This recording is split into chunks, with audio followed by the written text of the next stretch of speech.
Now, a popular type of flip-flop is a JK flip-flop. You have one in your kit. It's a little chip, and you can hook it up and make fun circuits with it that have a memory element.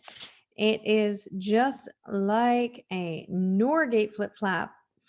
So it works like a NOR gate latch, the one that I like, where you set S equals 1 to set the latch, make Q equals 1, and you go R equals 1 to reset, which makes Q equal 0.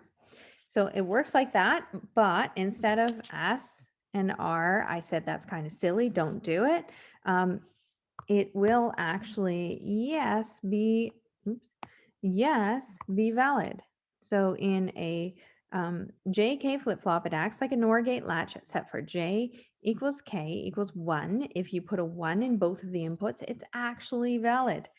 It actually means toggle. It just means, hey, change the value. And if it used to be 0, then change it to 1. If it used to be a 1, change it to a 0. So it looks like this. The inputs are J and K, and they are synchronous. Synchronous with a clock signal, and the output is Q and the inverse of Q, and the truth table looks like this. You can have a clock on a rising edge, and I said it acts like a NOR gate. So in a NOR gate, then this is no change.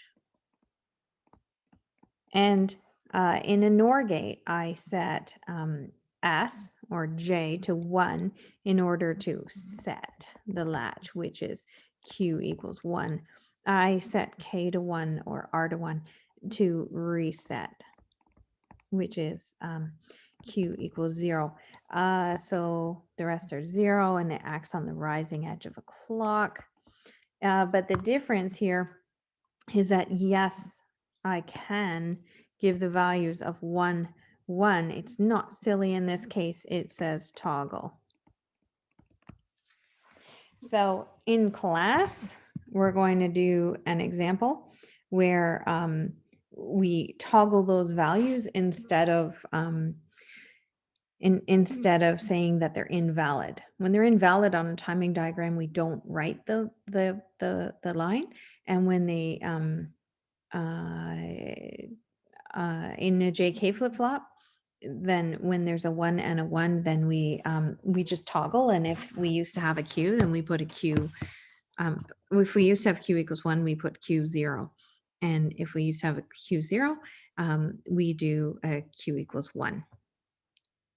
So that's how a JK flip-flop works, and come to the synchronous class to learn by way of an example how to use a JK flip-flop.